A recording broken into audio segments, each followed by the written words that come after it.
नमस्कार, चर्चा में आपका स्वागत है। पहलगाम आतंकी हमले के बाद कश्मीरी टैक्सी ड्राइवर आदिल ने महाराष्ट्र के एक परिवार को शरण दी, जिसके चलते उनके परिवार की जान बची। इस घटना से आदिल भी दुखी है। उन्होंने कहा कि पहलगाम हमला इंसानियत का कत्ल है। गलती अकेले आतंकियों ने की है, लेकिन सजा पूरा कश्मीर भुगतेगा।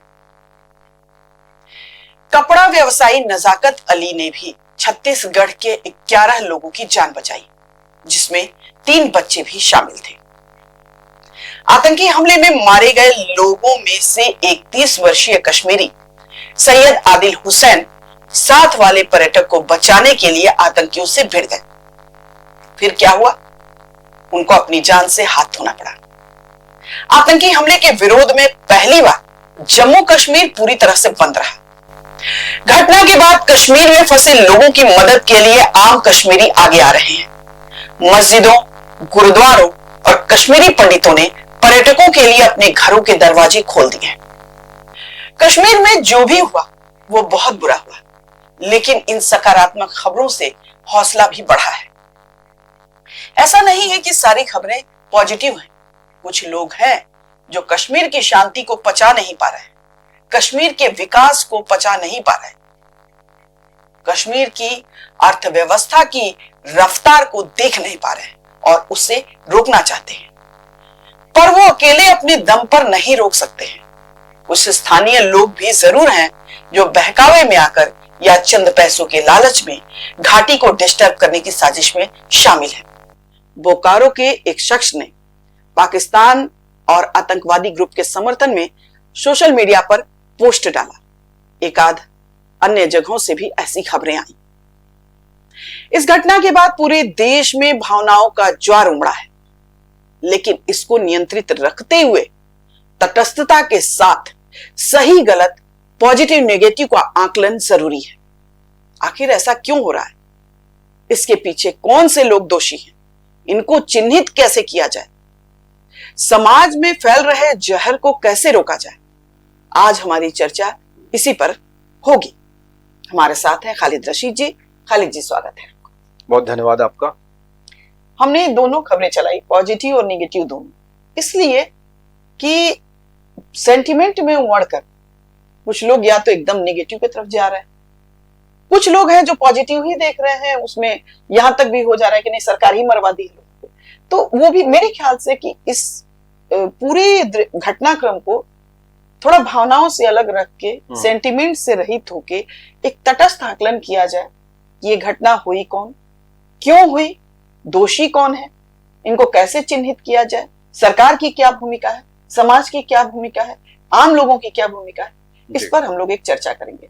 तो एक पहला प्रश्न मेरा यही है कि ये जो घटना हुई, इसमें आप यदि कारणों में गिने तो क्या क्या कारण आपके नजर आते हैं आपको? देखिए, सबसे पहले तो मैं ये कहना चाहूंगा सुनीता जी कि ये नीचता की पराकाष्ठा है। जिसने भी पर्यटकों को निशाना बनाया, किसी भी कारण से, किसी भी सोच के तहत पर्यटकों को, मासूमों को निशाना बनाया, ये नीचता की हद है। क्योंकि धर्मपरायण लोग आमतौर पे ऐसा काम नहीं कर सकते हैं। इत्तेफाक की बात है कि इस घटना के पीछे धर्म एक कारण नजर आ रहा है, क्योंकि जो खबरें मिली उसमें उनका धर्म जानने की कोशिश की गई है ना। उनसे पूछा गया कि उनका धर्म क्या है, तो धर्म पहचान कर उनपे गोलियां चलाई गई हैं। लेकिन जैसा कि आपने अपने इंट्रो में ही ये डाला कि बहुत सारे पॉजिटिव पहलू उसके सामने आए हैं, तो ये साफ दिखाता है कि धर्म से इनका कोई नाता नहीं है। तो धार्मिक पहलू से हम लोग जोड़कर इसको ना देखें, ये नीचता की पराकाष्ठा। और वाकई ये सही कहा जाता है कि आतंक जो है वो किसी धर्म का हिस्सा नहीं हो सकता है। ये अलग बात है कि दोषियों को सजा देने की बात हर जगह की जाती है ना, लेकिन आतंक का रास्ता कहीं अपनाने की सलाह नहीं दी जाती है, चाहे कोई दुनिया का कोई भी धर्म हो। तो सबसे पहले तो इसकी निंदा इस तरह की जानी चाहिए कि ये लोग जो है वो किसी धर्म का हिस्सा नहीं है। ये आतंकी जो है वो किसी धर्म का हिस्सा नहीं है, उससे बहुत दूर है। तो धार्मिक चश्मे से देखने की आवश्यकता ही नहीं है। पहली बात तो ये है। जो उनकी कोशिश है अगर हम ऐसा करेंगे तो उनकी कोशिश क्या है? डिस्टरबेंस क्रिएट करना, धर्म के आधार पर लोगों को लड़ाना। उन्होंने इतने लोगों की नृशंस हत्या की है, निर्दोषों की हत्या की है, तो उनका पर्पस है। अगर हम उसी हिसाब से देखने लगे इस पूरे घटनाक्रम को, तो उनकी सफलता है उसमें। उनकी सफलता हो जाएगी। तो सबसे पहले हमको एकजुट होकर इस थ्योरी को रिजेक्ट करना है कि उन्होंने इस हत्या कांड को जो अंजाम दिया है वो धार्मिक कारणों से अंजाम दिया। अब बात आती है, तो ये पहला कारण तो ये है कि ये बहुत बड़ी साजिश का हिस्सा है। भारत की शांति को, भारत के वातावरण में जो सद्भाव है, जो एकजुटता है, उसको डिस्टर्ब करने की कोशिश है। कश्मीर की शांति को डिस्टर्ब करने की तो कोशिश है ही, बिल्कुल है ना। वो तो बहुत समय से प्रयास चल रहा है जिसमें वो सफल नहीं हो पाते हैं, है ना। उसमें सरकार को क्रेडिट भी आपको देना चाहिए कि हाल के वर्षों में कश्मीर के डेवलपमेंट के जो प्रयास किए गए हैं सरकार की ओर से, उसका सीधे तौर पे असर दिख रहा है। तो इसमें जो कारण मुझे लगता है वो यही लगता है कि आगे बढ़ता हुआ कश्मीर ऐसे तत्वों को पच नहीं रहा। कश्मीर की शांति उन्हें पच नहीं रही है। कश्मीर के लोगों का भारत की तरफ जो कभी थोड़ा बहुत दुराव था पहले, वो अब बदलता हुआ दिख रहा है। देखिए कितने शांतिपूर्ण ढंग से वहां पे चुनाव का आयोजन किया गया, है ना। तमाम तरह के जो प्रोजेक्ट्स हैं वहां पे आगे बढ़ रहे हैं। पर्यटकों की संख्या भी लगातार वहां पे बढ़ रही है। जिस इलाके में ये हमला हुआ, पहलगाम के जिस क्षेत्र में, वहां पे जो आंकड़े हैं वो बताते हैं कि पिछले कई सालों में वहां पे पर्यटकों की आमद बहुत बड़ी थी। तो शायद ये भी एक कारण हो कि भाई ऐसा माहौल डेवलप करो कि कश्मीर फिर से वो पुरानी जगह पे चला जाए। देखिए, ताकि उनको अपनी साजिशों को आगे बढ़ाने में मदद मिले। तो ये पाकिस्तान परस्त आतंकी जो हैं, बिल्कुल इनको बख्शने की जरूरत नहीं है, और यहीं पे एकजुटता दिखाने की जरूरत है, क्योंकि वो जिस कारण से इस तरह की कोशिशें कर रहे हैं उसको हमको डिफीट देने की कोशिश करनी चाहिए। इसी पर हम इसी क्रम को आगे बढ़ाते हुए अपना भी जो हम विचार व्यक्त करें, मेरा ये कहना है कि कहीं भी आप पूरे विश्व का इतिहास उठा के देख लीजिए, जहां पर सुशासन है, जहां पर वहीं पर शांति, जहां पर आपको विकास है वहीं पर शांति है, जहां अभाव है, जहां गरीबी है, जहां पिछड़ापन है, वहीं पर जो टेररिस्ट ग्रुप्स हैं या जो बैड एलिमेंट्स है अपनी पकड़ वहीं बना पाते हैं, क्योंकि वहां गरीब लोग हैं, वहां लाचार लोग हैं, वहां असहाय लोग हैं, व्यवस्था से नाराज लोग हैं। उनको बड़े आसानी से आप अपने ग्रिप में ले सकते हैं और उनको बर्बाद करने के लिए या उनको गोली खाने के लिए या गोली चलाने के लिए तैयार कर सकते हैं। तो कश्मीर में पहले ऐसा ही था, चूंकि डिस्टर्ब होने के चलते कश्मीर का पर्यटन लगभग बंद था। मैंने जो आंकड़े हैं कि 4-5 सालों में पहले जहां 4-5 लाख पर्यटक आते थे, इस बार रिकॉर्ड टूटा था, 35 लाख पर्यटक कश्मीर पहुंचे। मैं आंकड़ा नहीं दे सका था, लेकिन ये जानकारी 35 लाख पर्यटक पहुंचे थे। अब जैसे है क्या कि कश्मीर में जब से विकास शुरू हुआ है, तब से युवाओं के हाथ में जो बरगला के पत्थर चलाए जाते थे, उनको टेररिस्ट ग्रुपों में शामिल किया जाता, तो बंद हो गया। लोग अब समझने लगे कि नहीं, इसमें हमारा भला नहीं है, हम अपने बच्चों को उस धर नहीं जाने देंगे। तो पर्यटकों पर हमला क्यों किया गया? पहले सुरक्षा बलों पे हमले होते थे, इस बार पर्यटकों को हमला इसीलिए किया गया कि कश्मीर के पर्यटन को रोको, वहां के अर्थव्यवस्था की रीढ़ को तोड़ो, कश्मीर को बर्बाद करो, ताकि जो भुखमरी के शिकार लोग होंगे उनको हम आसानी से बरगला के हाथ में फिर से हम पत्थर थमा सकते हैं, पत्थर थमा सकेंगे, गन थमा सकेंगे।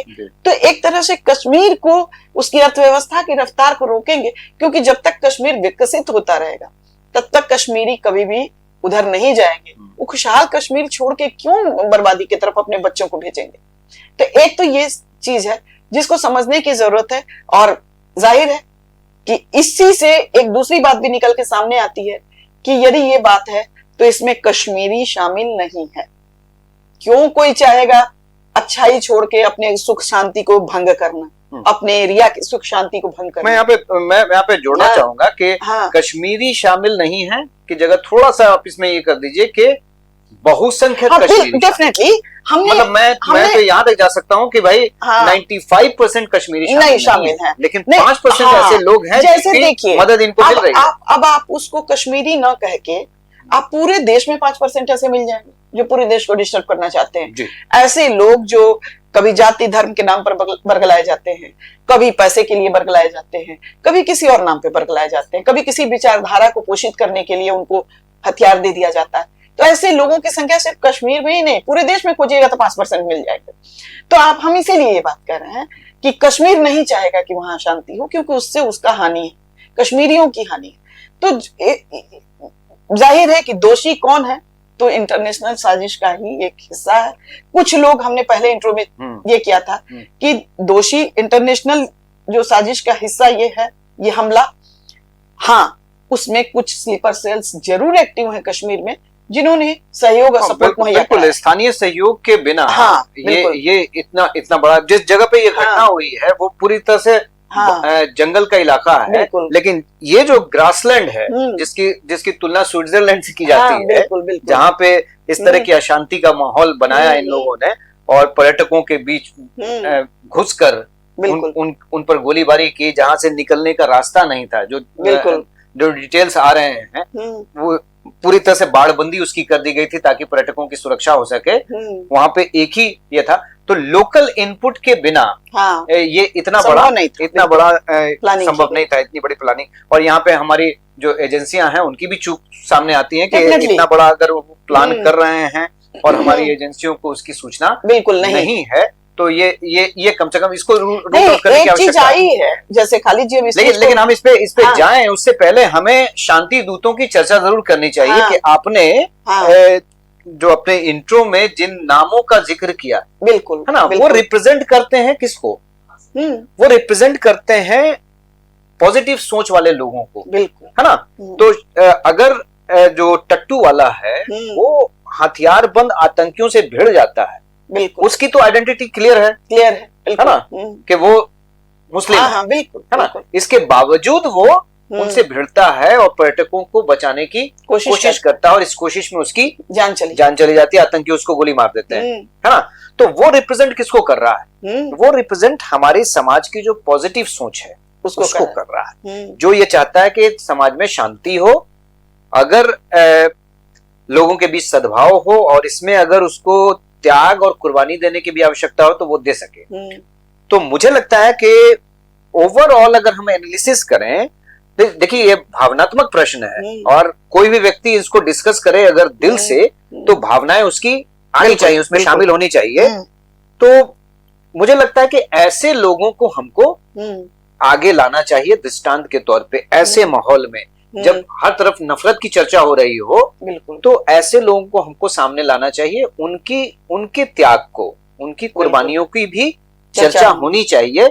और जो राजनेता हैं, बिल्कुल, है ना, और जो अच्छे पीस माइंडेड पीपुल हैं, उनको उनके परिवारजनों से भी मिलना चाहिए, उनके बारे में चर्चा हर स्तर पे करनी चाहिए, तभी हम ऐसी साजिशों को बेहतर ढंग से नाकाम कर सकते हैं। तो एकजुटता का अर्थ यही है। नहीं, और एक जैसे हम चूंकि अभी तो इस लिहाज से आपकी जो ये कोशिश है कि इसमें बिल्कुल हम उनकी जितनी भी निंदा करें, ये तो नीचता की पराकाष्ठा है, मानवता के खिलाफ इतना बड़ा हमला, बिल्कुल, है ना। ये निर्दोष लोग जिनकी शादियां हुई थी हाल में, बिल्कुल, उनका क्या दोष था? हनीमून मनाने के लिए अगर गए थे, सैर करने गए थे वहां पे, तो उनका कोई दोष था क्या? उनसे उनकी कोई लड़ाई थी? बिल्कुल, वो जान देने के लिए तो गए नहीं थे। आपने उनकी जान ली, तो किसी भी धर्म में इसकी इजाजत नहीं हो सकती है। और हर धर्म में ऐसे कृत्यों का जो परिणाम है वो क्या होगा?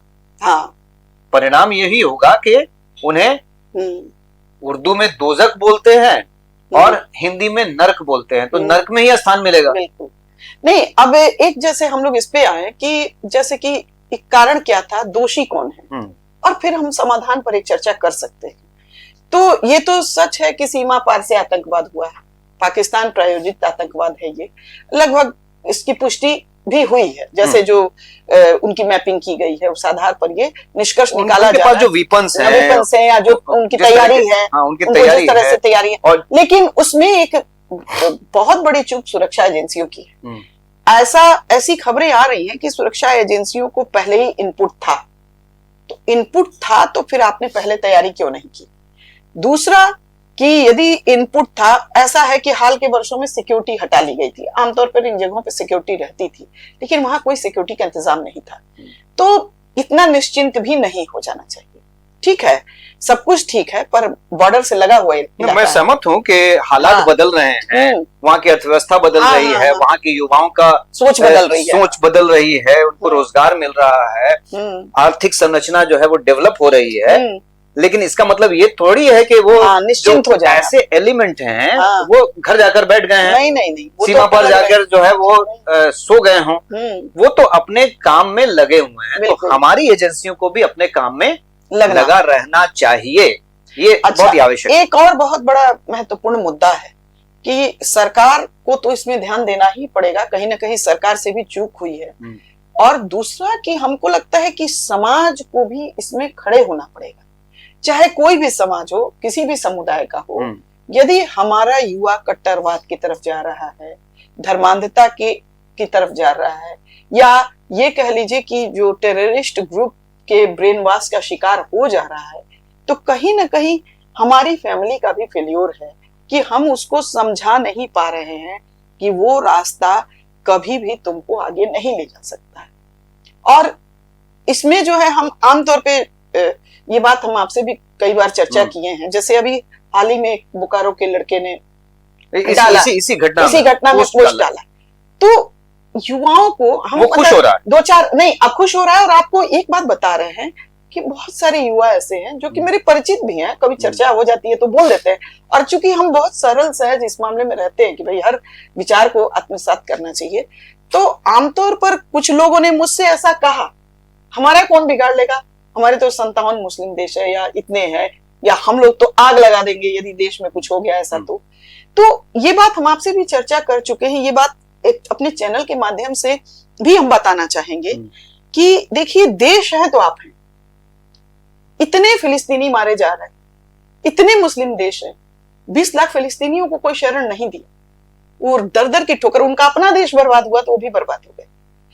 आप चाहे कोई भी आपके लिए हल्ला कर सकता है, जितने लोग यहाँ फिलिस्तीन का झंडा लेके या पूरे वर्ल्ड में घूम रहे हैं, यदि वो फिलिस्तीन चले जाए लड़ने तो शायद समस्या कुछ हल हो जाती। कोई लड़ेगा नहीं आपके लिए, आपके लिए 4 मुस्लिम देश या जो भी कंट्रीज हैं वो बयान देंगे बुरा हो रहा है, लेकिन कोई युद्ध नहीं लड़ता है, हर देश अपना हित देखता है। मतलब हम इस बिंदु पे यही बोलना चाहेंगे कि ये तो सबसे बड़ा कारण है, इसको हम कंप्लीट यही कर लेते हैं। नहीं, ये सबसे बड़ा कारण, मैं सहमत हूँ आपसे, ये सबसे बड़ा कारण है। जैसे हम इस चीज को इसीलिए कंप्लीट, हम अपने जो भी दर्शक हैं उनसे ही अपील करना चाहते हैं कि कभी गहराई से सोचिए कि यदि 20 लाख फिलिस्तीनियों को कोई देश शरण देने के लिए तैयार नहीं है, चाहे वो आपकी कंट्री माने मुस्लिम कंट्री का ही क्यों ना हो, तो आप सोचिए कि कभी भारत बर्बाद हो गया तो 30 करोड़ मुसलमानों को कोई दे देगा शरण, और यदि भारत में बर्बाद हो गया, भारत में खाने के लाले पड़ गए, तो आपको मिलेगा भोजन? नहीं मिलेगा, आप भी बर्बाद हो जाएंगे। इसीलिए ऐसे लोगों को सीधा जवाब दीजिए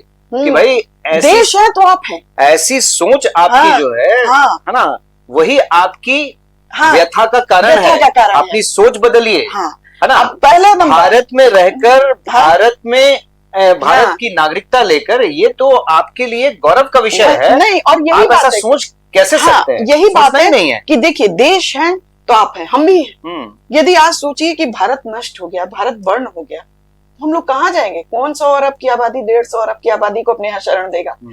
हम जिस दिन देश मरा उस दिन हम लोग, आपका देश लाख बुरा है, लेकिन आपके देश से आपको कोई निकाल नहीं सकता है।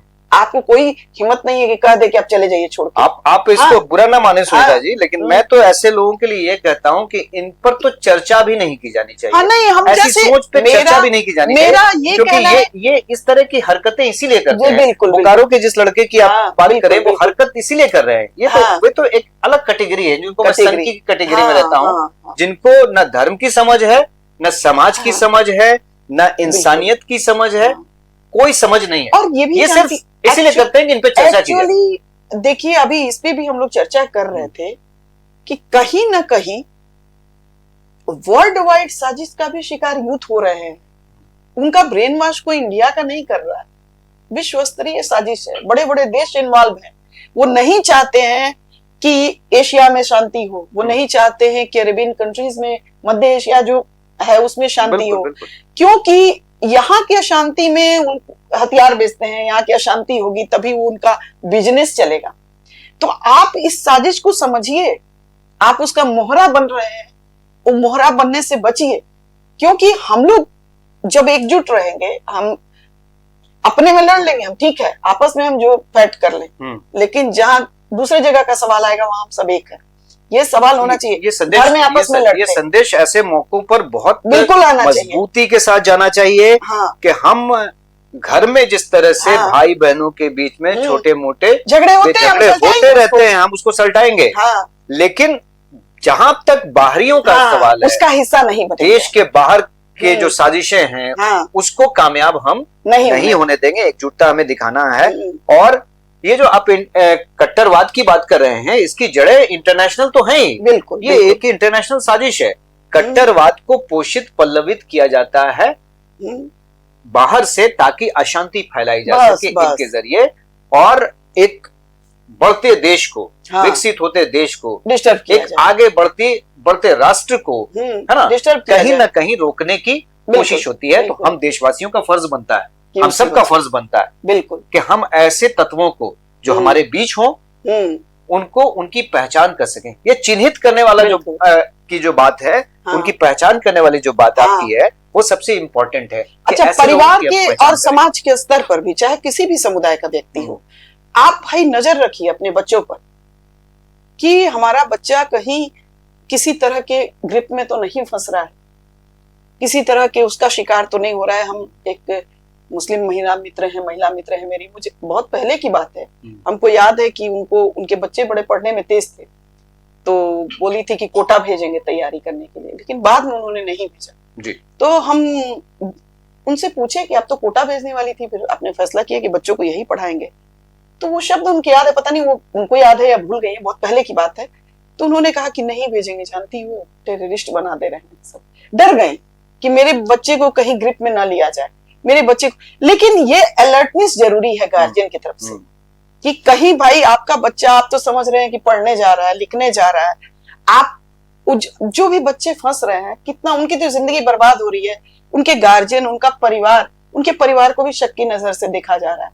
तो ये समाज का, परिवार का और देश का, तीनों का सम्मिलित प्रयास होना चाहिए कि हमारे युवा ऐसे लोगों के ग्रिप में आने से बचे। इशारा हो रहा है। हाँ बिल्कुल। तो अब इसको हम लोग क्लोज करेंगे। उससे पहले उन सभी मृतकों के प्रति हम सबका गहरी संवेदना है, और प्रार्थना करते हैं कि ईश्वर उनको उनकी आत्मा को शांति दे और सद्बुद्धि दे। किसे?